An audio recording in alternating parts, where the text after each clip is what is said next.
Now that this is secure, we're just gonna sew at a very narrow seam allowance down about 6 inches, pivot over, sew up, and then sew.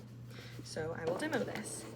Notice how I'm going at a controlled speed. I did not have to backstitch because we're gonna be ripping out this line of stitching anyways, and so we don't need it to be overly secure. We just need it to hold through when we are putting in the elastic.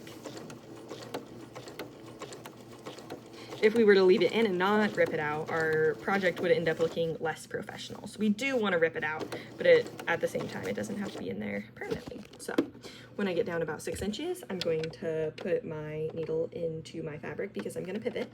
I'll lift up my presser foot. Notice how I have this giant part of fabric right now. That is going to get stuffed in there for right now because we're just pivoting. It's not the most convenient way, but this will be worth it in the long run. We're gonna put our presser foot down and we're gonna continue sewing. We're gonna sew right across there. We're being very careful that everything remains flat. I submerge my needle down in. I lift it up. I move this giant part of fabric over to the back. Then I wanna make sure that everything's nice and flat.